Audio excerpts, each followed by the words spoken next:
함께 하나님의 말씀을 나눕니다. 창세기 19장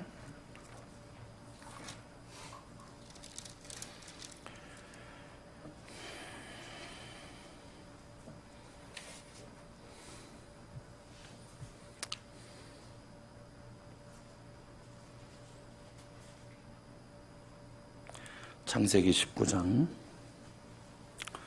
23절에서 38절.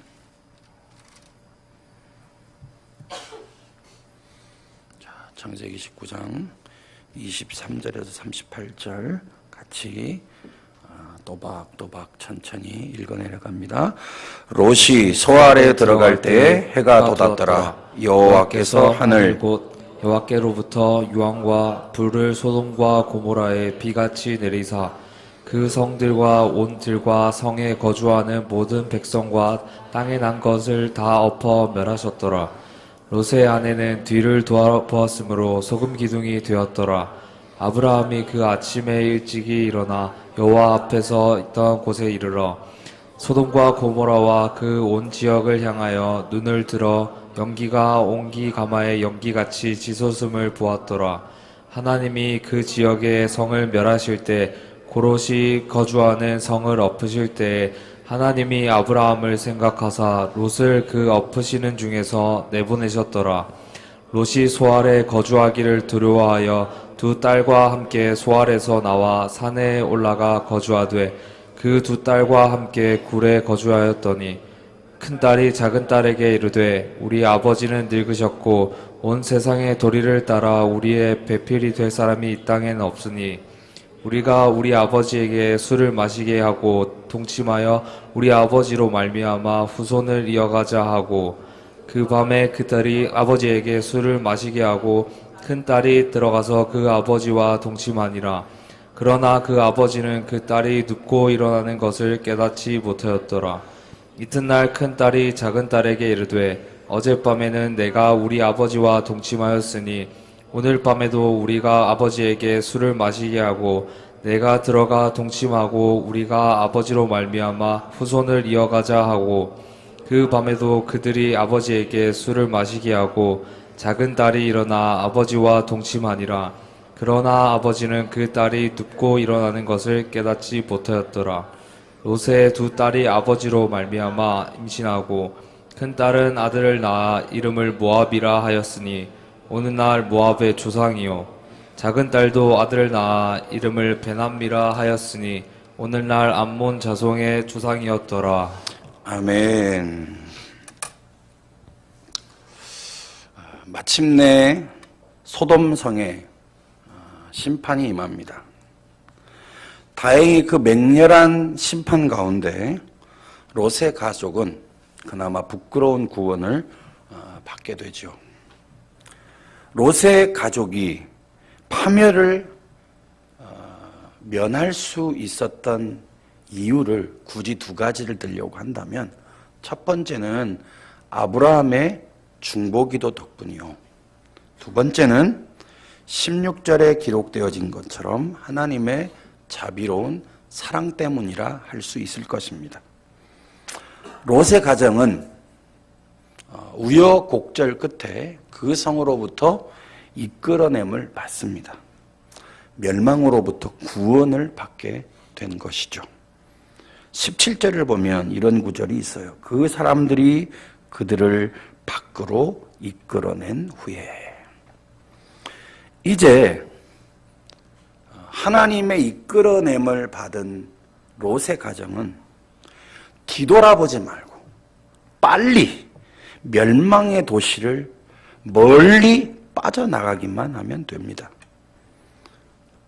세속적 삶에 대한 미련을 버리고 오직 하나님이 보여주시는 의의 길을 따라 믿음의 길을 따라 뚜벅뚜벅 걸어나가기만 하면 되는 것입니다. 그러나 롯의 가정은 세속적 삶에 대한 미련을 떨쳐내지 못합니다. 16절을 여러분 같이 읽겠습니다. 시작. 그러나 롯이 지체하매 그 사람들이 롯의 손과 그 아내의 손과 두 딸의 손을 잡아 인도하여 성 밖에 두니 여호와께서 그에게 자비를 더하심이었더라. 자, 여기에 보면 롯이 어떻게 했다 그래요? 지체했다고 하죠. 롯이 소돔과 고모라를 향해서 지체할 수밖에 없었던 이유가 뭐냐? 롯은요, 소돔과 고모라에서 아웃사이더 인생에서 출발을 합니다. 그래서 마침내 핵인싸가 됩니다. 성공한 거죠. 이제 이름 되면 그 지방 사람들이, 그 도시 사람들이 이 롯의 이름을 알 만큼 이제 출세한 거예요. 그런데 그 짜릿한 성공에 롯이 도취되어진 나머지 롯은 그곳을 떠날 수가 없는 그런 마음의 상태가 되어버리고 맙니다. 26절을 보면 롯의 아내는 뒤를 돌아보았다고 합니다. 실제로 이 땅을 방문해 보면 소금 기둥이 그대로 남아 있습니다. 이 소금 기둥은 뭐를 상징하느냐? 롯의 아내가 뒤를 돌아본 이후로 그의 삶이 어떤 결과를 가져왔는지 세세토록 그 증거가 되어지고 있습니다. 롯의 아내는 왜 뒤를 돌아보고 맙니까? 죄악의 도시에 남겨진 쾌락과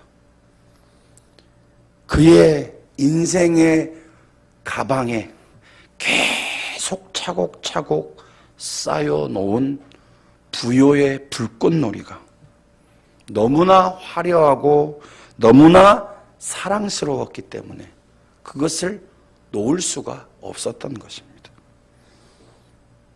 화려한 불꽃놀이가 마침내 그 인생의 불로 다가와서 자신의 삶을 몽땅 태워버리고 맙니다. 우리가 읽은 본문의 이 롯의 가정, 오늘 본문에 나타난 이 롯의 가정, 하나님이 베풀어 주신 구원에도 불구하고 이 가정은 안타까운 모습으로, 부끄러운 모습으로 우리 앞에 나타나고 있습니다. 왜냐? 세속적 삶에 대한 미련을 떨쳐내지 못했기 때문입니다. 신앙의 여정에서 그 세속적 삶에 대한 미련, 그 장애물을 제거하지 못했기 때문에, 해결하지 못했기 때문에 롯의 가정은 우리의 삶의 부끄러운 모습으로 나타나고 있는 것입니다. 그렇다면 저와 여러분은 어떨까요? 곤충관찰이라는 이름의 책을 보면 이런 문맥이 나타납니다. 한번 들어보십시오. 하루살이는 7일 동안 아무것도 먹지 않고 부지런히 날기만 하다가 기진맥진하여 죽는 날파리다. 한 마리의 날파리가 날면 다른 날파리는 무조건 그 뒤를 따라 날아간다. 날파리 때가 되어 날다가 보면 누가 누구의 뒤를 따라 날고 누가 앞서서 나는지도 모르고 서로가 서로를 쫓아 날기만 하다가 죽는다. 이 문맥이 의미하는 바가 이런 것입니다. 남들이 하니 나도 그렇게 하고, 남들이 그렇게 사니 나도 그렇게 사는 날파리와 같은 삶을 우리가 살아가고 있다는 거예요. 달려가야 할 표대가 어디인지 그 표대를 상실한 채 세속이라는 미련의 동굴에 빠져서 영혼이 방황하고 있는 롯의 가정과 같은 삶이 혹시 우리의 모습은 아닌지 성경은 우리를 한번 냉철하게 바라보라고 오늘 본문을 우리에게 주고 있는 것입니다. 그렇다면 우리가 세속적 삶에 대한 미련을 청산하고 더 나은 삶으로 가기 위한 구체적 전략은 존재할까요? 오늘 본문은 존재한다고 이야기합니다. 그 구체적 비결을 두 단어로 먼저 요약을 하고 출발을 합니다. 그 첫 번째가 변형입니다. 두 번째가 변화입니다. 오늘 설교가 마치고 나면 두 단어가 남아야 됩니다. 세속적 삶에 대한 미련을 떨칠 수 있는 방법, 변형, 변화. 그럼 변형은 뭐냐? 내면적 변화예요. 변화는 뭐냐? 외형적 변화입니다. 그 내면적 변화를 첫 번째 대지에서 다루고요. 외형적 변화를 두 번째 대지에서 함께 나누게 될 것입니다. 첫 번째, 십자가의 도 앞에서 영혼을 냉철하게 점검해야 된다는 거예요. 십자가의 도 앞에서 영혼을 냉철하게 점검해야 된다. 자, 여러분, 롯의 모습을 자세히 살펴보십시오. 하나님이 말씀하신 것을 두고 핑계와 변명을 막 둘러대고 있는 모습이 창세기 19장 후반부에, 중반부부터 후반부까지 쭉 펼쳐집니다. 18절에 보면 이런 말씀이 있어요. 내 주여 그리 마옵소서. 19절에 보면 내가 도망하여 산에까지 갈 수 없나이다. 두렵건대 재앙을 만나 죽을까 하나이다. 20절에 보면 하나님이 지시하신 산으로 가지 않고 뭐를 만드느냐? 소활성을 만듭니다. 가까우니까 당장 피할 수 있는 아주 적당한 곳이라는 핑계를 대고 자기 자신을 합리화시키죠. 사랑하는 여러분, 변명하고 핑계하고 합리화하는 삶은 하나님의 방법이 아니라는 것을 우리는 꼭 기억해야 할 필요가 있습니다. 은삼십에 예수 그리스도를 팔아넘겼던 유다도 그에게 들어보면 적당한 논리가 있었습니다. 예수님이 로마를 정복하고 힘이 있는 군주로 등장해야 하고 눈에 보이는 고통과 아픔에서 건져줘야 하는데 가룟 유다가 생각하는 전혀 반대 방향인 이해할 수 없는 방법으로 그 길을 걸어가시는 예수님을 그는 용납할 수 없었습니다. 그에게도 논리가 있었어요. 그러니까 결국 예수님을 팔아넘깁니다. 에덴 동산에서 범죄한 아담과 하와에게서 나타나는 특징이 무엇입니까? 핑계하고 변명하고 그럴듯하게 합리화시키려는 모습이 나타납니다. 우리의 삶도 마찬가지예요. 어떤 사람은 말씀을 읽고 큐티를 해야 한다는 것 너무나 잘 압니다. 그런데 하지 못하는 자기 자신을 타당한 논리를 앞세워서 변명하고 핑계합니다. 여러분, 말씀 읽기가 지속되고 있으십니까? 여러분, 영혼을 살리는 골방의 큐티가 계속되어지고 있습니까? 되지 못하는 이유를 여러분은 여러분 자신에게 주위에 있는 사람들에게 무엇이라고 얘기하면서 살아가고 계십니까? 어떤 사람은 믿음으로 순종하면 되는데 순종할 만한 여건이 안 된다는 이유로 스스로 순종을 가로막고 있는 자들도 있습니다. 전도하지 않는 사람들에게 물어보면 다 그럴듯한 명분이 있고 그럴듯한 핑계가 있고 그럴듯한 논리가 있죠. 다 롯처럼 우리들도 마귀의 전략에 말려들어서 믿음 없는 삶을 살아갈 수 있다는 것입니다. 여러분, 이런 신앙이, 이런 모습으로 이 땅에서 살아가고 있는 우리의 이런 신앙이 다른 사람들에게 영향을 끼칠까요? 끼치지 않을까요? 성경은 끼친다고 이야기합니다.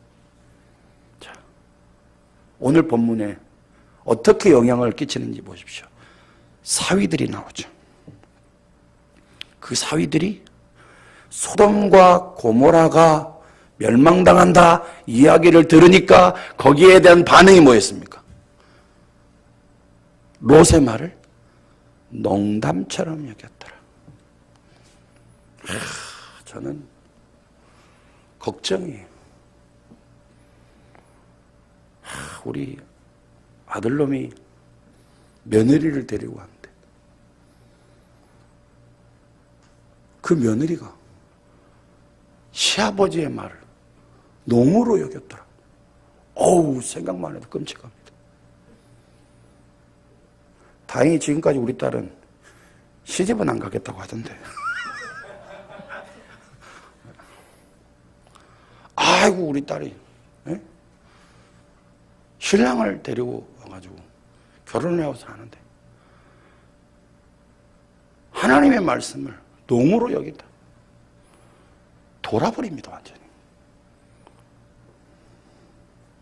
여러분, 여기서 농담처럼 여겼다라는 말이 원어로 해석을 해서 풀어서 우리의 그 단어로, 문장으로 이해한다면 이런 겁니다. 먼지처럼 털어낸다. 여러분, 먼지를 터는데 미련을 두고 먼지를 터는데 아이고 아까 봐라 이렇게 하고 터는 사람 있습니까? 어떻게 텁니까? 신나게 텁니다. 좌우 중앙 가릴 것 없이 털죠. 가볍다는 거예요. 가볍다는 거. 의미를 두지 않는다는 거죠. 그러니까 롯의 사위는 뭐에 대해서 관심이 없었느냐? 믿음에 대해서 아예 관심이 없었던 거예요. 30절에서 38절에 보면 롯의 딸들의 범죄가 나옵니다. 근데 여러분, 이 롯의 딸들의 범죄는 그냥 일어난 것이 아니에요. 여러분, 동성연애라고 이야기할 때 그 동성연애의 출처가 어디에서 나왔느냐? 소돔이라는 말 속에서 나왔습니다. 그 악의 근원인 그곳에 롯이 계속 머물고 있으니까 그 소돔의 영향 아래 있었던 딸들이 그 삶이 그대로 분출되어져서 나온 거예요. 롯으로부터 시작된 한 가정의 영적 도미노 현상, 혼돈과 불신앙으로 비롯된 무너짐의 이 원인은 도대체 어디서부터 시작이 된 걸까요? 그것은 한 문장으로 얘기한다면 이겁니다. 믿음을, 복음을 우습게 보는 것입니다. 믿음을, 복음을 우습게 보는 거예요. 롯 자신부터가 하나님의 말씀을 우습게 여기며 살았는데 다른 사람들에게 무슨 영향력이 나타날 수 있겠습니까? 고린도전서 1장 18절은 이렇게 말씀합니다. 십자가의 도가 멸망하는 자들에게는 미련한 것이요 구원을 받는 우리에게는 하나님의 능력이라. 여러분, 읽는 말씀이, 복음의 능력이 먼지의 무게처럼 지금 가볍게 여겨지고 있다면 하나님은 그 영혼을 이렇게 진단하십니다. 미련한 인생이라. 말씀이 안 들려지고 신비 속에 안 새겨지고 안 믿어진다면 십자가는 그 사람을 이렇게 진단합니다. 하나님의 능력 가운데 머물지 못하는 자다. 세속의 미련을 두고 죄와 불꽃놀이를 즐기며 사는 그 삶을 즐기며 살아가는 그 사람을 향해 십자가의 도는 이렇게 결론을 내립니다. 영혼이 죽은 것은 말할 것도 없고 때가 되어 육체가 죽을 때 영원히 멸망당할 삶이라고 경고하고 있는 것입니다. 사랑하는 여러분, 이제 우리는 영혼을 날마다 십자가 앞에 세우기를 결단해야 합니다. 변명하고 핑계하고 합리화하는 삶 대신 그 십자가가 내 영혼을 어떻게 비추어 주고 있는지 관심을 가지고 살아가야 한다는 것입니다. 캄캄한 영혼에 빛으로 오신 예수의 복음이 내 영혼을 비추기 시작할 때 내 영혼은 그때마다 이런 작업들이 일어납니다. 가슴을 치며 애통해하는 역사가 일어나게 되는 것이죠. 왜 그렇습니까? 내 영혼을 바로 보기 시작하는 거예요. 내 영혼이 거들났다는 것을 깨닫게 됩니다. 내 영혼이 깡통 인생이 됐다는 것을 인지하게 됩니다. 인정하게 되는 거죠. 여러분,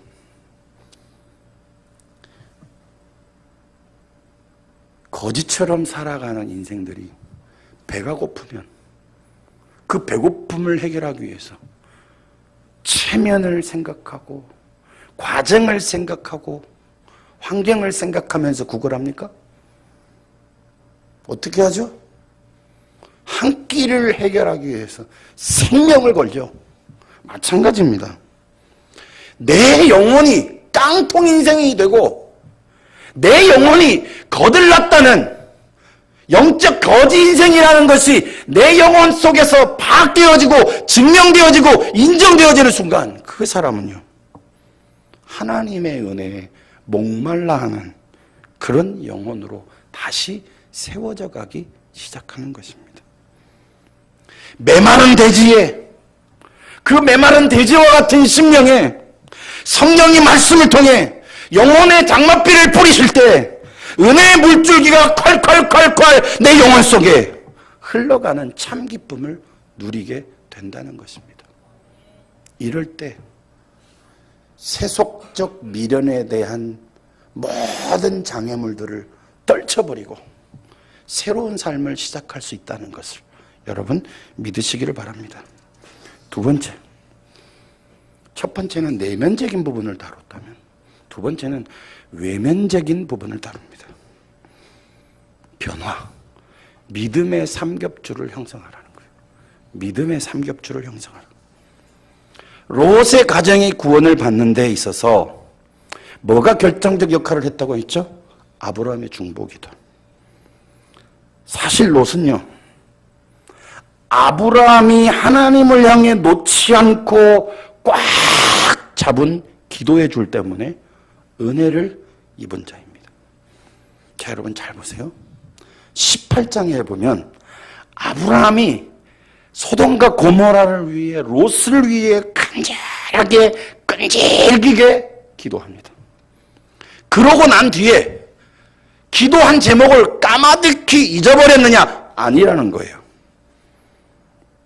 여러분 27절부터 29절까지를 천천히 또박또박 다시 읽어내려 갑니다. 시작. 아브라함이 그 아침에 일찍이 일어나 여호와 앞에 서 있던 곳에 이르러 소돔과 고모라와 그 온 지역을 향하여 눈을 들어 연기가 온기 가마의 연기같이 치솟음을 보았더라. 하나님이 그 지역의 성을 멸하실 때 고롯이 거주하는 성을 엎으실 때에 하나님이 아브라함을 생각하사 롯을 그 엎으시는 중에서 내보내셨더라. 자, 여러분 27절을 보십시오. 아브라함이 그 아침에 일찍이 일어나 어디로 갔어요? 여호와 앞에 서 있던 곳에 이르렀어요. 거기로 왜 갔어요? 기도한 곳이기 때문입니다. 기도의 제목을 두고 간절하게 기도한 장소이기 때문입니다. 그 기도가 어떻게 응답되어져 가는지 아브라함은 믿음의 눈으로 계속 응시하고 바라보고 간절하게 구하고 있었던 거예요. 마침내 그 기도가 응답되어집니다. 29절에 보면 하나님이 아브라함을 생각하사 롯을 그 엎으시는 중에서 내보내셨더라. 이 믿음의 사람 덕분에 롯은 구원을 받게 된 거죠. 우리는 이런 믿음의 사람과 삼겹줄을 이루어야 합니다. 전도서 4장 12절에 나타나는 단어가 바로 이 삼겹줄이라는 말이에요. 근데 이 삼겹줄 이러면 우리가 별로 안 익숙한 단어입니다. 삼겹줄 하면 먼저 기억이 나는 단어가 있습니다. 삼겹줄이 아니고 삼겹살. 삼겹살이면 얼마나 은혜가 되겠니? 오늘 예배 마치고 삼겹살 구워 먹습니다 이러면 안 오던 사람들도 막 올 겁니다. 근데 삼겹줄을 이루어서 우리가 신앙생활을 해야 된다 이러면 뭔가 눈빛이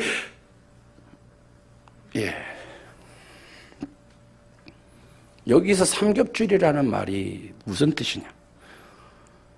이동원 목사님 책에 보면 이 삼겹줄을 이렇게 해석을 해놨어요. 당신과 나와 주님. 당신과 나와 주님. 나와 너. 우리가 함께하고 거기에 하나님의 능력이 함께하면 세속에 미련을 두며 방황하는 삶이 종식이 되어지고 그렇게 영적 방황의 종지부를 찍을 뿐만 아니라 신앙의 자유함을 누리며 살아갈 수 있는 그런 저력이, 능력이 그것으로부터 형성이 되어진다고 이야기하는 것입니다. 사랑하는 여러분, 우리는 롯의 실패를 반면교사로 삼아야 합니다.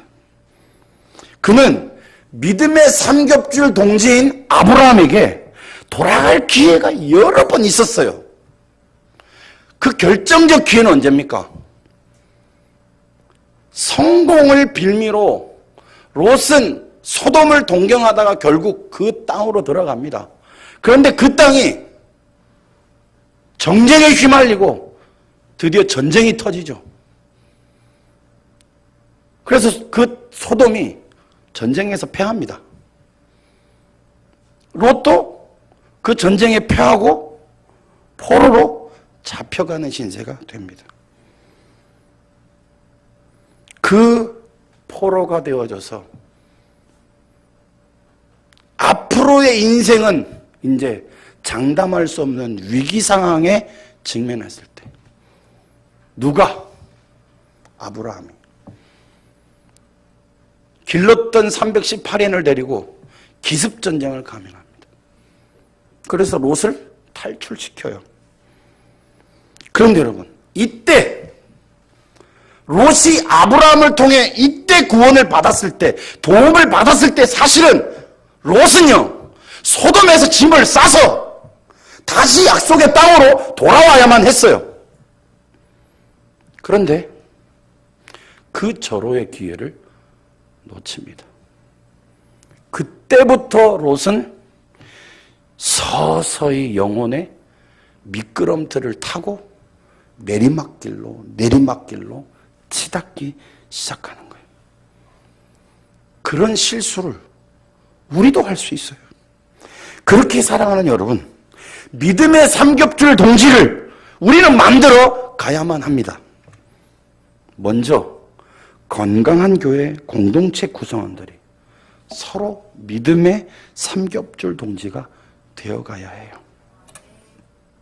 한 사람이 파산해서 무인도에 떨어집니다. 그가 아프게 되자 아무도 그를 돌봐줄 사람이 없어 이 사람은 급속하게 탈진하게 되고 기력을 회복하지 못합니다. 용기를 줄 사람도 대화를 나눌 상대도 없어서 마침내 결국 죽음에 이르게 돼요. 다른 무인도에 두 사람이 남게 됩니다. 그들은 병이 들었을 때 서로를 보살펴 주었고 격려와 용기의 언어도 잃지 않았습니다. 그래서 그들은 견딜 수 있었고 마침내 구조되었습니다. 이것이 삼겹줄의 힘입니다. 교회는요, 하나님과 사람이 만나고 사람과 사람이 만나는 삼겹줄과 같은 공동체임을 믿으시기를 바랍니다. 가장 먼저 하나님과 내가 연결이 돼야 됩니다. 그 하나님과 연결이 되어짐으로 그 하나님으로부터 흘러들어오는 막강한 하나님의 나라, 그 막강한 하나님의 나라를 통해 내 영혼을 살리고 내 영혼을 회복시키고 내 영혼을 치유시키는 하나님의 은혜가 임해야 하는 것입니다. 그 은혜가 나와 너 사이를 연결시키는 삼겹줄과 같은 역사가 일어나야 하는 것입니다. 옆에 있는 사람이 누구냐? 어쩌면 하나님이 나에게 붙여주신 삼겹줄과 같은 동지일 수 있다는 것을 여러분 믿으시기를 바랍니다. 교회에서 삼겹줄 동지를 만드는 것도 필요하고, 직장에서, 가정에서, 캠퍼스에서 믿음의 삼겹줄 동지를 얻으시기를 바랍니다. 출애굽기에 나오는 아말렉 전투를 여러분 기억하시는지요? 그 아말렉 전투에서 기도의 삼겹줄 동지가 형성이 되어집니다. 모세와 아론과 훌이 함께 기도의 현장으로 나아가죠. 모세의 손에 쥐어진 지팡이가 내려오지 않도록 함께 손을 받쳐주며 기도한 삼겹줄 동지로 말미암아 이스라엘은 전투에서 승리하게 됩니다. 그런데 여러분, 구약에서 가장 유명한 기도의 사람, 야고보스의 이름이 거명될 만큼 기도의 사람이라면 빠지지 않는 사람이 엘리야죠.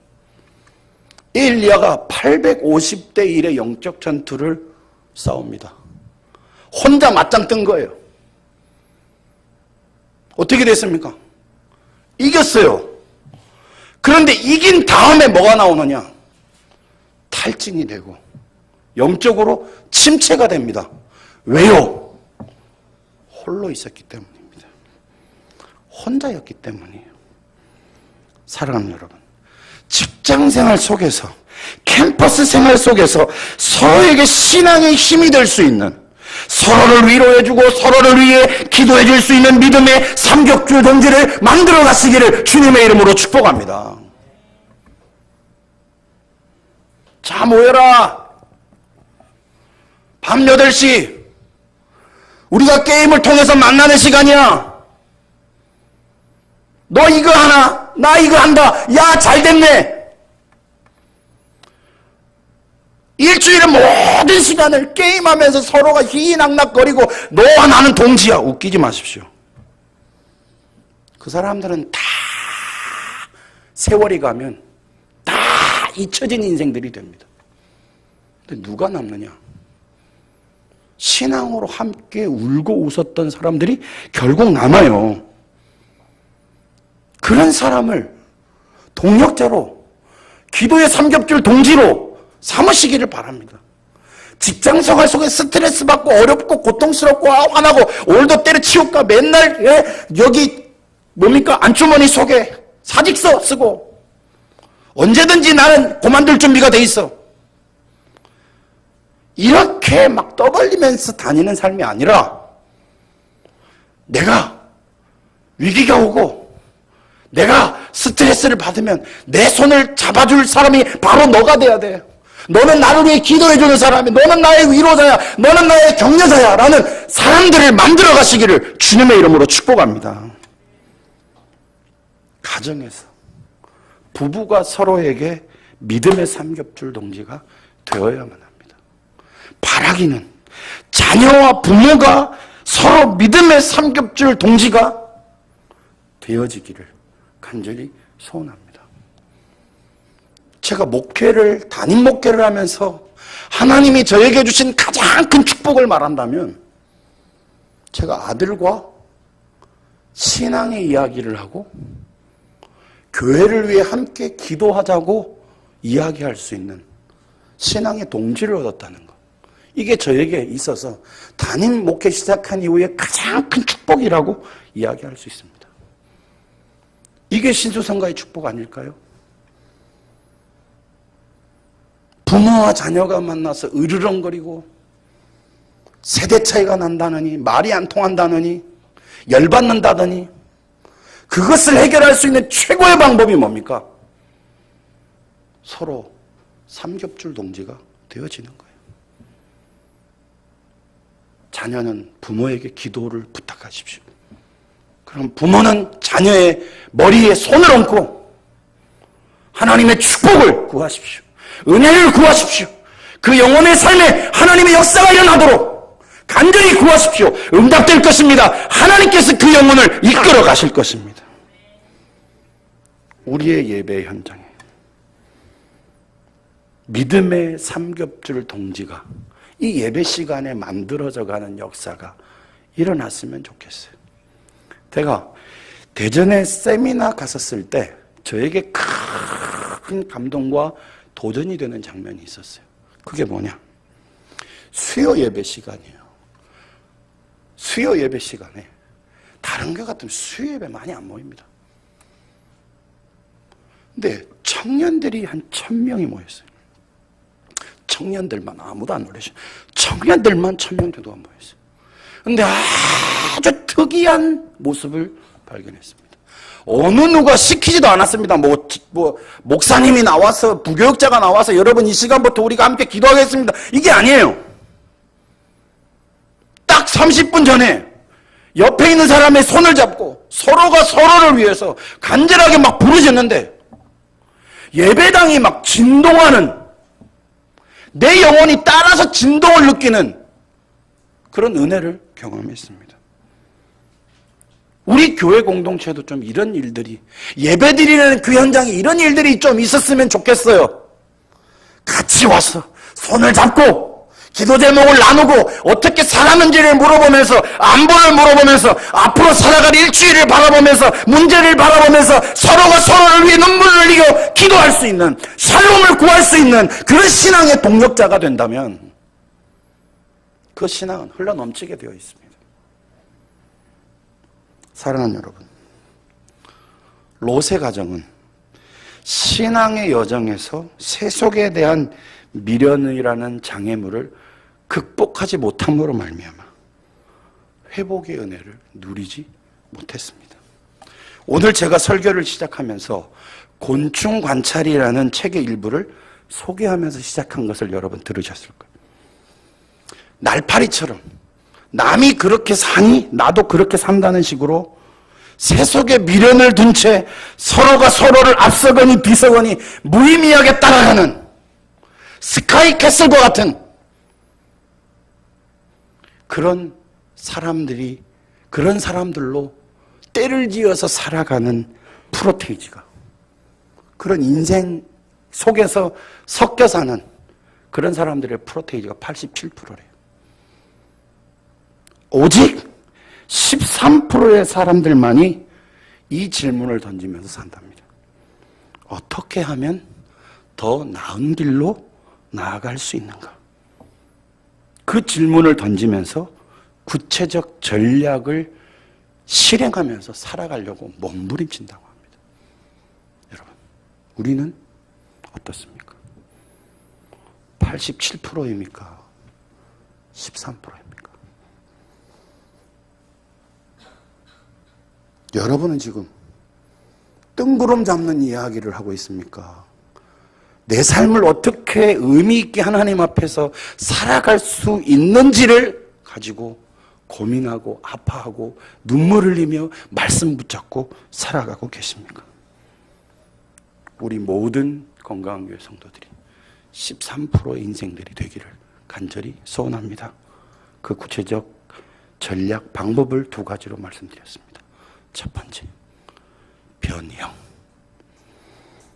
십자가의 도 앞에서 영혼을 냉철하게 점검하라는 거예요. 2번째, 변화. 믿음의 삼겹줄 동지를 만들어 가시기를 주님의 이름으로 간절히 축복합니다.